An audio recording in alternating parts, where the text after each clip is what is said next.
Start करो फिर से।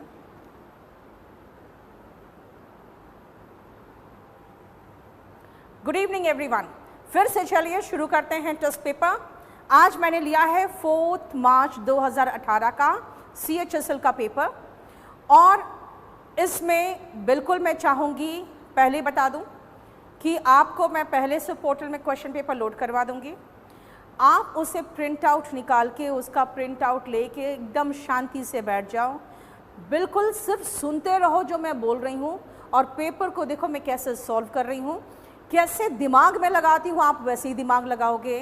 क्या सोच के मैं कोई ऑप्शन को एलिमिनेट कर रही हूँ वैसे ही सोचोगे। सोचने का जो एक तरीका होता है ना, उसको पहले उस डायरेक्शन को सही करना पड़ेगा, है ना। अब आओ, मैं तो सीरियली क्वेश्चंस कराऊंगी आपको।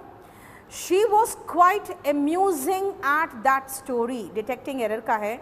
She was quite amusing at that story, उस स्टोरी पर शी वॉज क्वाइट अम्यूजिंग। लड़की अगर स्टोरी सुनेगी तो अम्यूज्ड होगी ना, मतलब एंटरटेन्ड होगी, वो एंटरटेन करेगी थोड़ी। देखो ना मैंने क्या कहा, स्टोरी सुनकर लड़की एंटरटेन्ड होगी, एंटरटेन करेगी थोड़ी, है ना। इसीलिए यहाँ पर पैसिव वॉइस चाहिए। शी वॉज क्वाइट अम्यूज्ड होना चाहिए, पैसिव वॉइस यहाँ पे, ठीक है। अगर मैं कहूँ अम्यूजिंग स्टोरी, यानी कि जो स्टोरी मनोरंजन प्रदान कर रहा है, अब ये लड़की मनोरंजन प्रदान थोड़ी कर रही है, वो मनोरंजित हो रही है ना। नेक्स्ट आओ, money bills could only be introduced in the लोक सभा and upon being passed are sent to the Rajya Sabha where it can be deliberated upon, यानी कि उस पर विचार किया जाएगा for up to 14 days। इस क्वेश्चन में 2 मिस्टेक है। अब SSC किसी को भी मार्क कर सकती है, तो आप उसको रिप्रेजेंट भी कर सकते हो। ध्यान से सुनो क्या है। सबसे पहले मनी बिल्स इंट्रोड्यूस कहाँ होगा? सिर्फ राज्यसभा में इंट्रोड्यूस होगा, सिर्फ राज्यसभा में। एक तो सबसे पहले ओनली का पोजीशन गलत था। Money bills could be introduced only in the Lok Sabha, यानी कि पहला मिस्टेक तो यही हो गया। दूसरा मिस्टेक भी यहीं पर है, तो मुझे इसका मतलब है मेरे पास 3 मिस्टेक हो जाएगा। देखो अब यहाँ पे कुड कह रहा है, लेकिन आगे कह रहा है वेयर इट कैन बी डेलिब्रेटेड। इसका मतलब है कि आगे आप उसकी एबिलिटी प्रेजेंट में बता रहे हो, और भाई मनी बिल्स आज भी वैसे ही इंट्रोड्यूस होता है। ये पास्ट की एबिलिटी नहीं है, प्रेजेंट की बात हो रही है, तो फिर कुड क्यों, कैन होगा ना। यानी फर्स्ट सेक्शन ऐसे होना चाहिए था, money bills can be introduced only in the Lok Sabha and upon being passed are send to the Rajya Sabha, बिल्कुल सही है। अब भाई मनी बिल्स की बात हो रही है, आगे कह रहा है आर सेंट, यानी कि प्लूरल में ठीक ठाक लगाए हुए हैं, तो फिर जाके सी में इट कैसे कर दिया? उनको दे करना चाहिए था ना, मनी बिल्स की बात हो रही है। यानी अगर 2 मिस्टेक ए में था तब भी कोई प्रॉब्लम नहीं था, सिर्फ ए था, लेकिन सी में भी एक मिस्टेक आ गया। मनी बिल्स के लिए इट नहीं आता है, दे आता है, ठीक है। इसलिए इसका आंसर आप बोल सकते हो ए और सी दोनों हैं। I dash not attend the party, I dash not attend. Attend यहाँ पर वर्ब का बेस फॉर्म या फर्स्ट फॉर्म हो सकता है, ठीक है। आप देखो ध्यान से, अगर आप प्रोबेबली बी नॉट लगाओगे तो फिर अटेंडिंग द पार्टी हो जाएगा।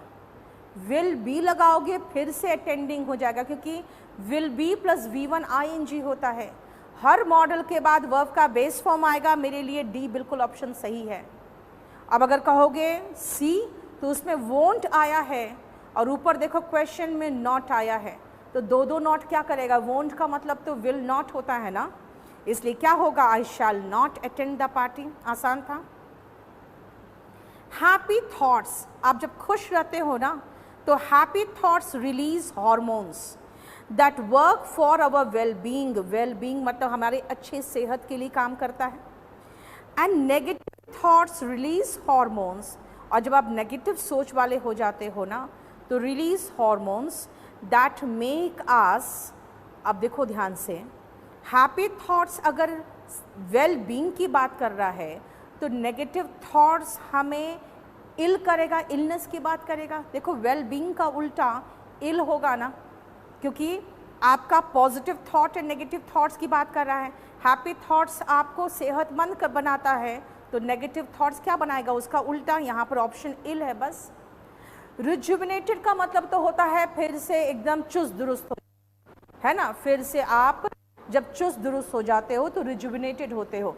जैसे कभी छुट्टियों पे चले गए तो फिर से आप क्या होता है, चुस्त दुरुस्त हो जाते। लिख लो, रिजुविनेटेड का मतलब लिखिए।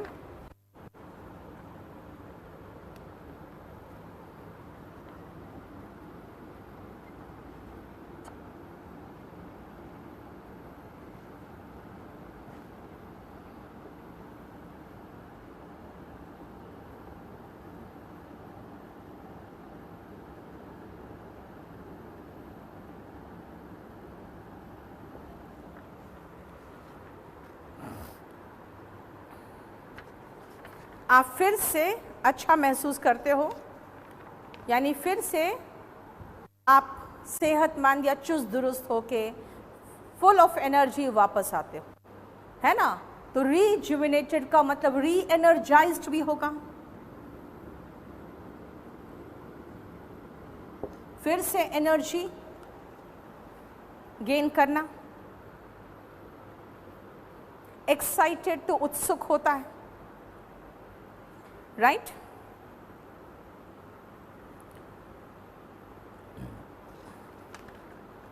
कोई प्रॉब्लम यहां तक? नेक्स्ट आइए, जो वर्ड है यहां पे सिनोनिम मार्क करना है। एक्कॉलेड, इसका मतलब होता है अवार्ड, रिवॉर्ड, प्राइज, इनाम जिसको कहोगे, ठीक है।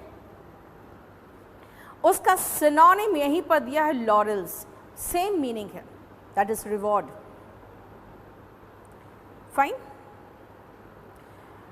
जब आप एक मीडियोकर स्टूडेंट होते हो ना, तो एवरेज स्टूडेंट होते हैं, बहुत एक्सेलेंट नहीं होते हो, ना ही फेल करते हो, मीडियोकर स्टूडेंट हो। तो मीडियोक्रिटी का मतलब होता है जो एवरेज होना इज मीडियोक्रिटी, इसीलिए मीडियोक्रिटी लिख दो, एवरेज होना। Neither very good not very bad, mediocre होना, एवरेज होना, ठीक है। उसके बाद एक वर्ड वहीं पर दिया है लोलीनेस। लो समझ जाओ ना, लो मतलब नीच या नीचे की बात होती है, तो लोलीनेस मतलब दीनता हो गया, यानी आपके पास बहुत कुछ नहीं है और बहुत ख़राब हालत में हो, तो लोलीनेस हो गया। That means in a poor, और यू कैन से दुर्बलता भी कह सकते हो, मीक कंडीशन। लोलीनेस का मतलब,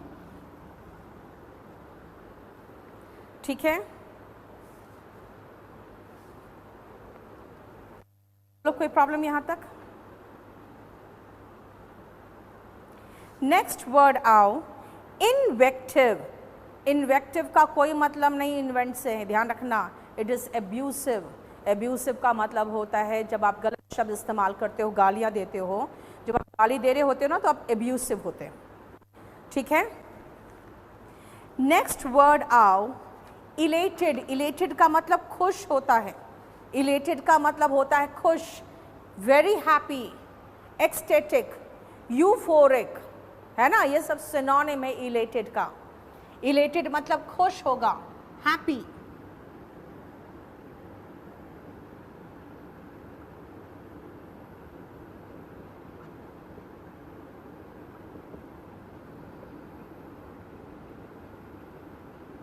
ये सब हुआ खुश,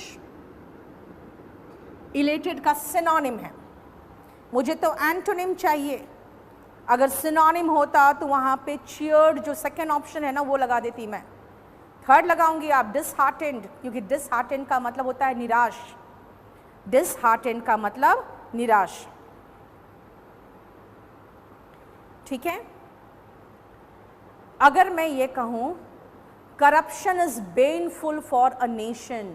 तो बेनफुल का मतलब होता है हार्मफुल, हानिकारक, हानिकारक। देखो बेनफुल का सिनोनिम पूछता तो मैं हार्मफुल लिखती।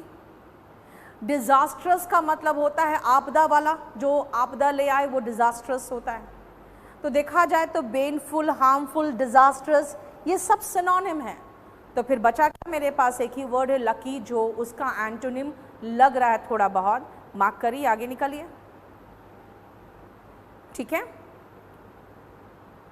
टू मैनी वीमेन, अब देखो सेंटेंस अरेंजमेंट में इसको कहते हैं वर्ड अरेंजमेंट, क्योंकि देखो इसको अरेंज करके हम एक सेंटेंस बना रहे हैं। To many women human rights are, human rights क्या है to many women? Human rights are foreign to the culture. भाई बहुत सारे ऐसे देश है जहाँ पे वीमेन को कोई राइट्स ही नहीं मिला है।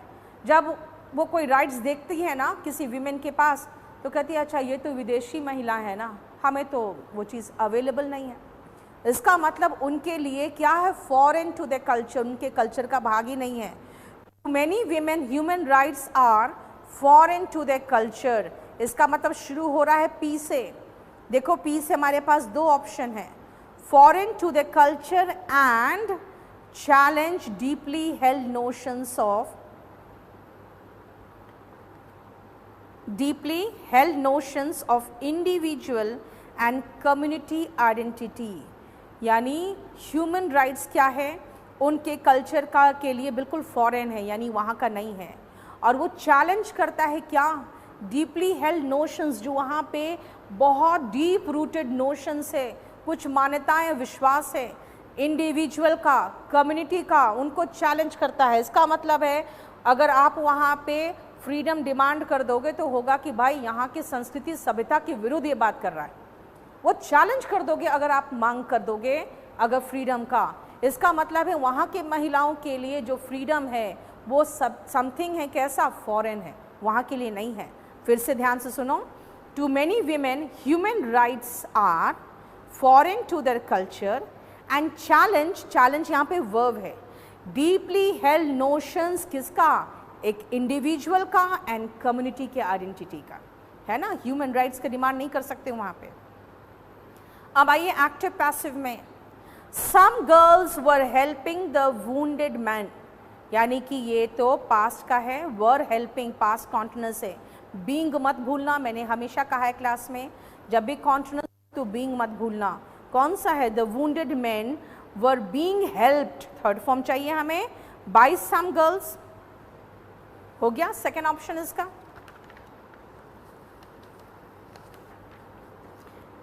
मैंने कहा था एक पैसिव वॉइस या एक नरेशन से क्वेश्चंस होते हैं। आ जाओ नरेशन में। Shyam said my master is eating, is am are changes into was were, है ना, क्योंकि पास्ट से शुरू हो रहा है। देखो Shyam said that his master was eating, D option होगा। ठीक है। असैसिनेशन का स्पेलिंग बहुत आसानी से याद रख सकते हो, जानते हो क्या है, एक गधा देखो उसके पीछे एक और गधा, उसके पीछे मैं यानी आई, और मेरे पीछे पूरा नेशन, देख लो। ठीक है, दो एस के पीछे आई और आई के पीछे पूरा नेशन। असैसिनेशन इसका मतलब होता है पॉलिटिकल मर्डर, राजनीतिक हत्या।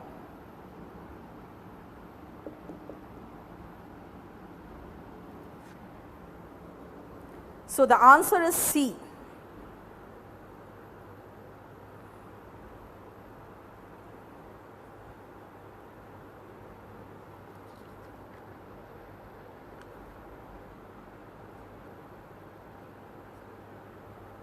ठीक है। अब आओ क्लोज टेस्ट में। पहले ध्यान से आप इसको पढ़ने की कोशिश करो।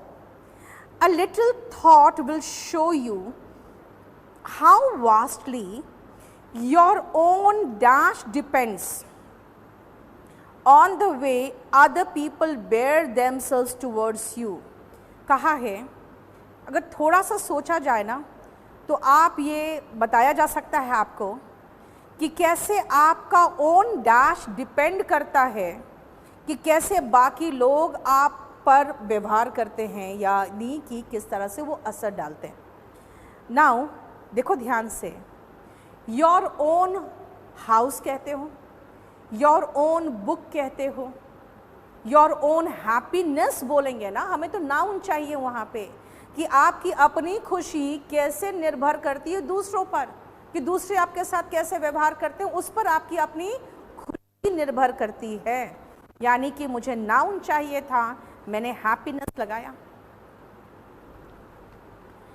The looks dash tones at your breakfast table, the looks dash tones, यानी कि ब्रेकफास्ट टेबल में आकर बैठे हुआ आप जिस नज़र से आपको देखेंगे, जिस टोन से आपसे बात करेंगे, बस वहीं से तो दिन डामाडोल होना शुरू हो जाता है ना।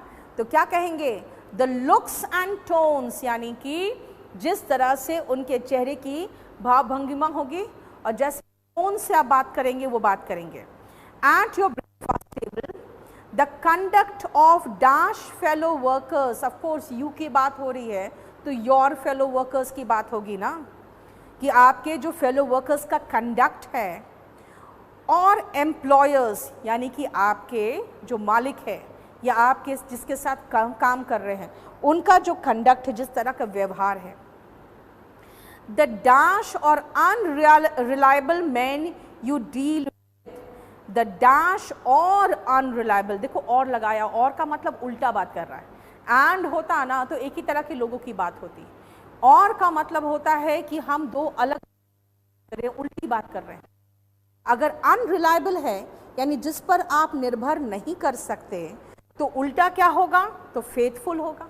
हमें तो एडजेक्टिव ही चाहिए ना, क्योंकि मैन की बात कर रहे हो तो फेथफुल मैन और अनरिलायबल मैन की बात करोगे कि कैसे ईमान जो आपके प्रति वफादार है या वफादार नहीं है, ऐसे लोग यू डील विद, जिनके साथ आप डील करते हो, जिनको हैंडल करते हो। What people say to you on the street, सड़क पे लोगों ने क्या बोल दिया उसी से मूड खराब हो जाता है आपका, है ना, आपका हैप्पीनेस उस पर भी निर्भर करता है। अगर काम ठीक से करके देती है तो आपका दिन अच्छा हो जाता है, नहीं करती है, नहीं आती है, तो अगेन आपका हैप्पीनेस उन पर भी निर्भर करता है। The letters you get, the friends और फोर्स, फोर्स मतलब दुश्मन होता है, you meet, these things make dash very much of the pleasure or misery of the day, make dash very much, बनाता है, क्या बनाता है, make up क्या, प्लेजर और पेन जो आप रोज झेलते हो ना, या प्लेजर जो खुशी आपको मिलती है उसको बनाने में सोच लो, एक व्यक्ति जो स्ट्रीट पे है, सड़क पे है, आपकी हाउसमेड, आपके टेबल पे जो टोन और लुक्स मिलता है आपको, आपके जो इसका सब मिलके आपके हैप्पीनेस को शेप करता है ना। इसीलिए यहाँ पे मेकअप होगा, क्योंकि मेक के साथ और क्या लगाओगे, यहाँ पे और कुछ है ही नहीं, बनाने की बात हो रही है तो मेकअप होगा। एक्सपेंस मतलब के खर्च पे, मतलब क्या, paid for by someone else, है ना, यानी कि don't enjoy your life at someone's expense, मतलब किसी का, दूसरों का आप बर्बाद करके, कुछ भी हो सकता है उनकी खुशी को बर्बाद करके, उनके पैसे को बर्बाद करके आप एंजॉय कर रहे हो, यानी at the cost of other की बात हुई ना। और कॉक एंड बुल स्टोरी का मतलब होता है मन गढ़ंत कहानी, देर से आप पहुंचते हो ना अगर ऑफिस, तो कॉक एंड बुल स्टोरी सुनाते हो अपने एम्प्लॉयर को, मतलब देखो, an implausible story used as an explanation और एक्सक्यूज, जो एक्सप्लेनेशन और एक्सक्यूज के लिए आप अनरियलिस्टिक स्टोरी बोलते हो। इम्प्लॉसिबल का मतलब होता है अनरियलिस्टिक, नॉट बिलीवेबल, जो आप विश्वास नहीं करोगे, अनरियलिस्टिक। इम्प्लॉसिबल का मतलब हो गया अनरियलिस्टिक, जो रियल नहीं है, ठीक है। नेक्स्ट आओ, एन अपराइट बार और फॉर्मिंग अ सपोर्ट और बैरियर। देखते हो कभी कभी हम लोग होर्डिंग वगैरह लगाते हैं या शिप वगैरह में आग लगाना है तो एक बार या सपोर्ट लगाया जाता है, उसको कहते हैं, उसको स्टैंशन कहते हैं, ठीक है, उनको हम स्टैंशन कहते हैं। अब इसी में एक वर्ड है रिपोज। मतलब रिपोज का मतलब होता है अ स्टेट ऑफ रेस्टिंग और नॉट एक्टिव, ठीक है। रिपोज का मतलब लिख लीजिए,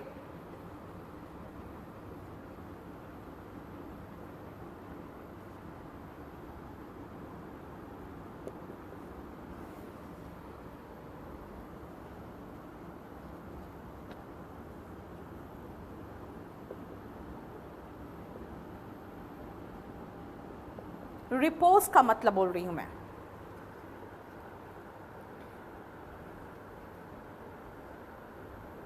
ठीक है।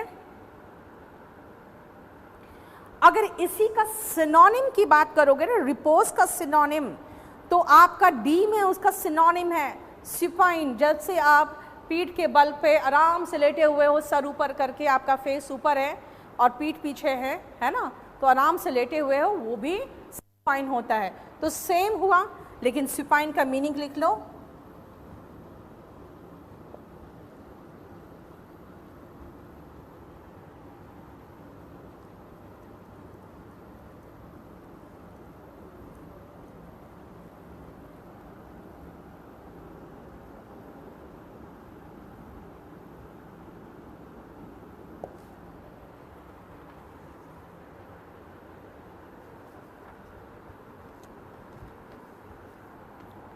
ठीक है।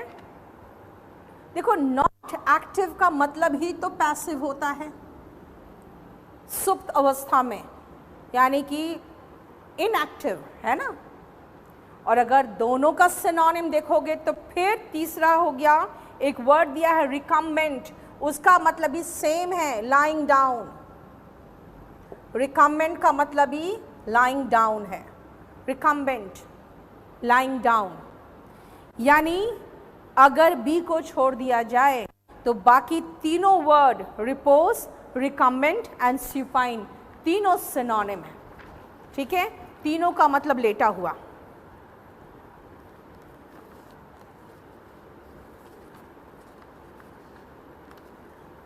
ठीक है। 21 आओ। A routine task specially a house hold one. इसका मतलब घर के जो रोज के काम होते हैं ना, उसको क्या कहते हैं? उसको कहते हैं चोर, CHORE। उसका प्रोनाउंसिएशन वही है, चोर वाला। डोमेस्टिक वर्क, घर का काम, रोज के घर का जो काम होता है उसको हम चोर कहते हैं।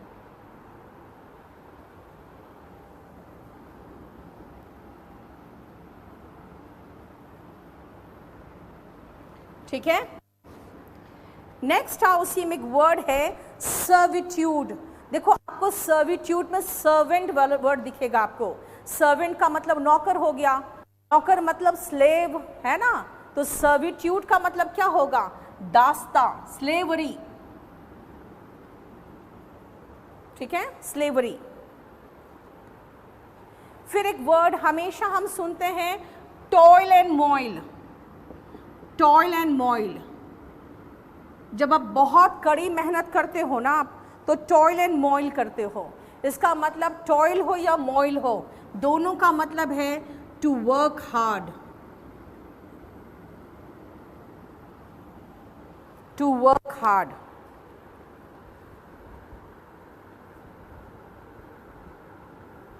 एंड लास्ट वर्ड इसमें है ट्रेवेल। इसका मतलब होता है डिफिकल्ट सिचुएशन, कठिन परिस्थिति को ट्रेवेल कहते हैं। लिखो, डिफिकल्ट सिचुएशन, ट्रेवेल।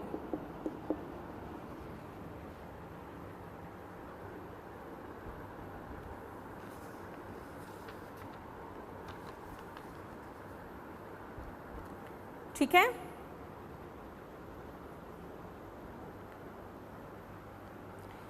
नेक्स्ट आइए, सेंटेंस इंप्रूवमेंट में 2 क्वेश्चन सेंटेंस इंप्रूवमेंट का भी होता है। देखो, opening the door to her each morning is like dash a breath of fresh into my world.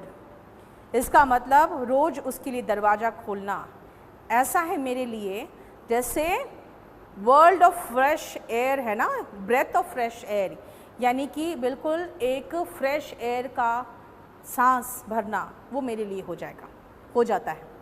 Now see, यहाँ पे सब कुछ ठीक है, मीनिंग समझ में आ रहा है कि उसके लिए हर मॉर्निंग खोलना मेरे लिए breath of fresh air my world में, मेरे दुनिया में एक फ्रेश एयर आ रहा है वो हो जाता है मेरे लिए, है ना.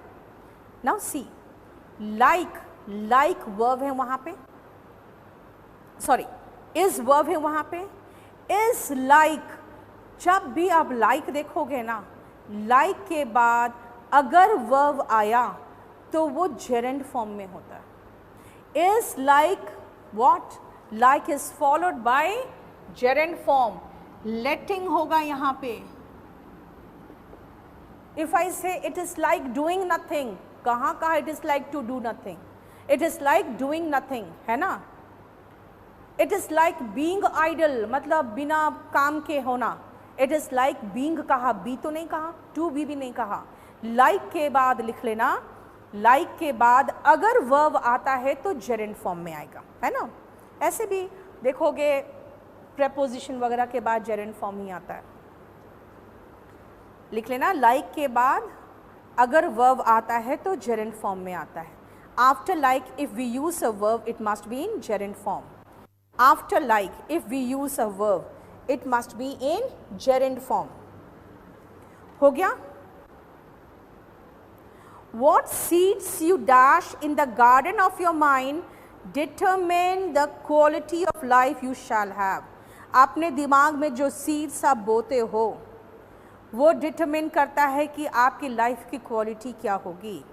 अपने दिमाग में जो आप बोते हो वो डिटरमिन करता है. डिटरमिन इज V1, तो आगे भी सिंपल प्रेजेंट टेंस होगा ना. ये तो रूटीन है ना, यूनिवर्सल ट्रूथ है भाई ये, कि जो आप जैसा सोचते हो आपकी ज़िंदगी वैसी हो जाती है. सिंपल प्रेजेंट टेंस चाहिए मुझे, बी है ऑप्शन. Seeds you so. देखो फिर से सेंटेंस अरेंजमेंट आया है, लेकिन इसमें प्रॉब्लम क्या है 24 में कि दोनों सेंटेंस अरेंजमेंट अलग अलग दे दिया है. अब देखो, योर वर्ड टॉक्स, कैसे टॉक करते हो. वेल टू कन्विंस यू, अगर आपका बच्चा आपसे बात करके आपको कन्विंस कर लेता है. बी डैश, बी क्या, बी प्राउड दैट ही और she has social and interpersonal creativity. अगर आपका बच्चा आपको बात करता है आपसे और आपको कन्विंस कर लेता है तो आपको गर्व होना चाहिए. क्यों? क्योंकि उसके पास इंटरपर्सनल क्रिएटिविटी है, बातचीत करने की क्षमता है, उनके पास एक सामाजिक वार्तालाप करने की क्षमता है, वो अगले को कन्विंस कर सकता है ना. लेकिन जनरली हमारे बच्चों को हम पहचानते हैं, हमें वो कन्विंस कर नहीं पाते. फिर भी ट्राई, तो देखो उसी बात पर कहा है. इफ़ योर वर्ड टॉक्स कैसे, वेल तो यानी कि ए शुरू होगा. ए देखो दो ही ऑप्शन है, उसके बाद आप बनाओ well to convince you. Be क्या, बी प्राउड, देखो निकल आया ए के बाद सी. अब इसमें स्पेलिंग में कौन सा सही है, तो आर्बिट्रेट्स होता है. आर्बिट्रेट का मतलब होता है मध्यस्थता करना. दो के बीच में एक आर्बिट्रेटर बैठता है ताकि दोनों के बीच में सुलह समझौता कराया जा सके.